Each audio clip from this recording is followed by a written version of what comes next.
ఒక రోజు ఉదయం లేచి చూస్తే మీ బ్యాంక్ యాప్ ఓపెన్ కావడం లేదు, ఏటీఎం నుండి డబ్బులు రావడం లేదు. తర్వాత మీకు తెలిసింది బ్యాంక్ మూసివేయబడింది అని. అప్పుడు మీ అకౌంట్ లో ఉన్న డబ్బు ఏమవుతుంది? మీ అకౌంట్ లో 8 లక్షలు ఉంటే 5 లక్షలకే గ్యారంటీ ఉంటుంది. మిగతా డబ్బులు రావచ్చు, రాకపోవచ్చు. మన దేశ బంగారం విదేశీ బ్యాంకుల్లో ఎందుకుంది? ఆర్బీఐ డబ్బులను ఎలా సంపాదిస్తుంది? ఈ వీడియోలో చివరికి మీరు తెలుసుకునేది మీరు నమ్ముతున్న బ్యాంకింగ్ సిస్టమ్ ఎలా పనిచేస్తుంది అని. ముందే చెప్తున్నాను, వీడియో స్కిప్ చేయకండి, అర్థం కాదు.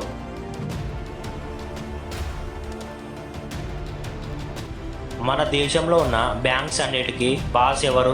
అది reserve bank of India. RBI పని ఏంటి? డబ్బులను ప్రింట్ చేయడం, రూపీ వాల్యూను స్టెబిలైజ్ చేయడం, దేశంలో ఇన్ఫ్లేషన్ రాకుండా చూడడం, ఎమర్జెన్సీ సిచ్యువేషన్ లో బ్యాంక్స్ ను సేవ్ చేయడం లాంటి పనులు చేస్తుంది. సింపుల్ గా చెప్పాలి అంటే మన దేశ ఎకనామీని కంట్రోల్ చేయడానికి పనిచేస్తుంది. ఇప్పుడు పెద్ద ప్రశ్న ఏంటంటే ఆర్బీఐ డబ్బులను ఎలా సంపాదిస్తుంది అనే విషయానికి వస్తే, ఆర్బీఐ లక్ష్యం ఏంటంటే ప్రాఫిట్ ను సంపాదించడం కాదు, మన దేశ ఎకనామీని స్టేబుల్ గా ఉంచడం. కానీ మన దేశ ఎకనామీని స్టేబుల్ గా ఉంచుతూ చాలా డబ్బులను సంపాదిస్తుంది. అది ఎలా అంటే, నెంబర్ 1, డబ్బులను ప్రింట్ చేయడం ద్వారా. ఒక్క 500 నోట్ ప్రింట్ చేయడానికి సపోజ్ 5 రూపాయలు ఖర్చు అవుతుంది అనుకోండి. ఆ నోట్ వాల్యూ ఎంత ఉంటుంది? 500. ఖర్చు చేసేది 5 రూపాయలు, దాని వాల్యూ మాత్రం 500. అంటే 500 - 5 rupees is equal to 495 rupees profit అన్నమాట. కానీ ఇది రియల్ ప్రాఫిట్ కాదు. అసలు ప్రాఫిట్ ఎక్కడి నుండి వస్తుంది అంటే, ప్రింట్ చేసిన డబ్బులతో గవర్నమెంట్ బాండ్స్ కొంటుంది. అంటే గవర్నమెంట్ కు లోన్ ఇస్తుంది. ప్రతి సంవత్సరం గవర్నమెంట్ ఆర్బీఐకి ఇంట్రెస్ట్ ను పే చేస్తుంది. ఇలా బాండ్స్ నుండి వచ్చే ఇంట్రెస్ట్ వల్ల ఆర్బీఐకి రియల్ ప్రాఫిట్ వస్తుంది. గుర్తుంచుకోండి, ఆర్బీఐ అన్లిమిటెడ్ గా ఇలా డబ్బులను ప్రింట్ చేయదు. ఎందుకంటే ఎక్కువ డబ్బులను ప్రింట్ చేస్తే దేశంలో ఇన్ఫ్లేషన్ ఆర్ హైపర్ ఇన్ఫ్లేషన్ పెరుగుతుంది. కాబట్టి సిచ్యువేషన్ తగ్గట్టు డబ్బులను ప్రింట్ చేస్తుంది. మన దగ్గర ఉన్న డబ్బులు చిరిగిపోయినా యూజ్ చేయడానికి ఉపయోగకరంగా లేని వాటిని బ్యాంక్స్ నుండి ఆర్బీఐ తీసుకుంటుంది. వాటి ప్లేస్ లో కొత్త నోట్లను ప్రింట్ చేస్తుంది. దేశంలో క్యాష్ అవసరం పెరిగినప్పుడు, ఎమర్జెన్సీ సిచ్యువేషన్ లో ఇది రేర్ గా జరుగుతుంది. కోవిడ్-19 లాంటి పరిస్థితులలో డబ్బులను ప్రింట్ చేస్తుంది. నెంబర్ 2, రిపో రేట్ ద్వారా. బ్యాంక్స్ కి ఇచ్చే లోన్స్ మీద తీసుకునే ఇంట్రెస్ట్ ని రిపో రేట్ అంటారు. బ్యాంక్స్ దగ్గర డబ్బులు లేనప్పుడు బ్యాంక్ ని రన్ చేయడం చాలా కష్టం. అప్పుడు బ్యాంక్స్ ఏం చేస్తాయో తెలుసా? ఆర్బీఐ దగ్గర నుండి డబ్బులను అప్పుగా తీసుకుంటాయి. తీసుకున్న అప్పుకు ఇంట్రెస్ట్ ను కూడా కడుతుంది. దీన్నే రిపో రేట్ అంటారు. నెంబర్ 3, ఫారెన్ ఎక్స్చేంజ్ రిజర్వ్స్ ద్వారా. ఆర్బీఐ దగ్గర ఇతర దేశాలతో వ్యాపారం చేయడానికి ఫారెన్ కరెన్సీ ఉంటుంది. అందులో కొంత భాగాన్ని ఇతర దేశాల బాండ్స్ ను కొంటుంది. బాండ్స్ అంటే ఏంటో కాదు, గవర్నమెంట్ కు డబ్బులు అవసరం ఉన్నప్పుడు అప్పు కోసం బాండ్స్ రిలీజ్ చేస్తుంది. అందులో ఇంట్రెస్ట్ ఎంత, ఎన్ని సంవత్సరాలకు తీసుకున్న డబ్బులు రిటర్న్ ఇవ్వాలి, ఇలాంటి డీటెయిల్స్ ఉంటాయి. లైక్ ప్రామిసర్ నోట్ లాగా. ఎవరైతే ఆ బాండ్స్ కొంటారో ఆ దేశం వారైనా ఇతర దేశాల వారైనా బాండ్స్ కొన్నందుకు ఆ గవర్నమెంట్ ప్రతి నెల ఇంట్రెస్ట్ ను పే చేయాలి. ఆ బాండ్ ఎక్స్పైరీ అయిపోయినప్పుడు అసలు డబ్బులను కూడా పే చేయాలి. నెంబర్ 4, ఫైన్స్ ద్వారా. బ్యాంక్స్ ఆర్బీఐకి తప్పుడు రిపోర్ట్స్ పంపినా, కస్టమర్ డీటెయిల్స్ సరిగ్గా లేకపోయినా, లేదా లోన్స్ ఇచ్చే విషయంలో తప్పులు చేసినా ఆర్బీఐ జరిమానా విధిస్తుంది. గతంలో హెచ్డిఎఫ్సి బ్యాంక్ లో కార్ లోన్, ఆటో లోన్స్ ఇచ్చే విభాగంలో కొంతమంది అధికారులు ఒక తప్పుడు పని చేశారు. ఎవరైనా కస్టమర్స్ కార్ లోన్ కోసం వస్తే వాళ్ళకు తెలియకుండా లేదా వాళ్ళను బలవంతం చేసి లోన్ తో పాటు జీపీఎస్ ట్రాకింగ్ డివైస్ ను కూడా అమ్మేవారు.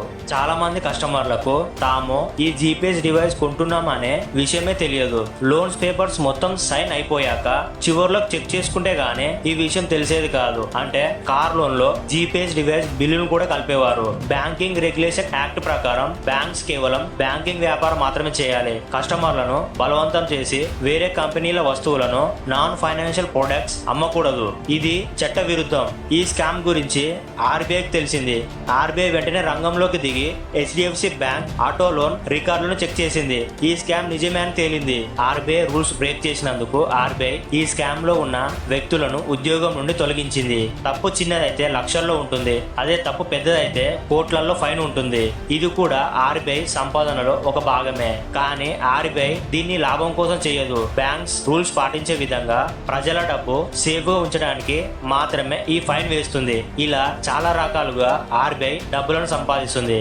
ఇప్పుడు అసలైన ప్రశ్న ఏంటంటే, ఒకవేళ బ్యాంక్ క్లోజ్ అయితే మన అకౌంట్ లో ఉన్న డబ్బు పరిస్థితి ఏంటి అనే విషయానికి వస్తే, మీ అకౌంట్ లో 8 లక్షలు ఉన్నాయి అనుకోండి.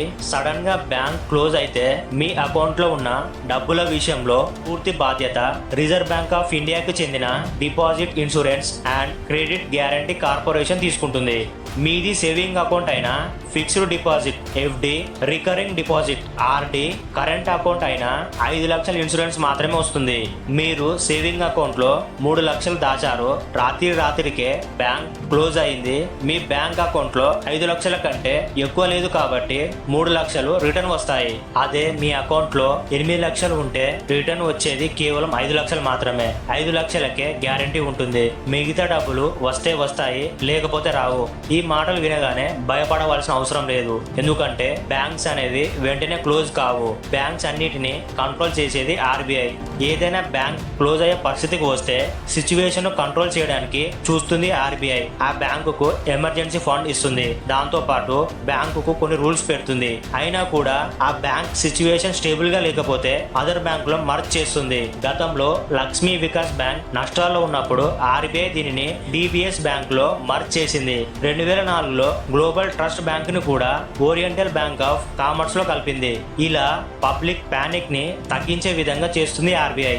చివరగా మన దేశానికి చెందిన బంగారం ఎందుకు విదేశాలలో ఉంది అనే విషయం గురించి మాట్లాడుకుంటే, మన దేశానికి చెందిన బంగారం విదేశీ బ్యాంకులలో బ్యాంక్ ఆఫ్ ఇంగ్లాండ్, లండన్ లో bank for international settlement, Sweden లో ఉండడం వెనుక బలమైన ఆర్థిక కారణాలు ఉన్నాయి. అయితే ఒక ఆసక్తికరమైన విషయం ఏంటంటే, గత 2-3 సంవత్సరాల నుండి ఆర్బీఐ విదేశాలలో ఉన్న బంగారాన్ని వేగంగా తిరిగి భారతదేశానికి తీసుకొని వస్తుంది.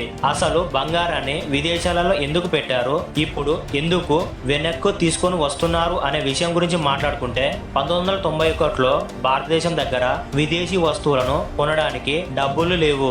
అప్పట్లో వేరే దారి లేక ఆర్బీఐ తన దగ్గర ఉన్న బంగారాన్ని ఫారెన్ బ్యాంకులలో పెట్టి లోన్ తీసుకుంది. ఆ తర్వాత లోన్ క్లియర్ చేసింది. భద్రత మరియు ట్రాన్స్పోర్ట్ చార్జెస్ ను దృష్టిలో పెట్టుకొని బంగారాన్ని అక్కడే ఉంచేసింది.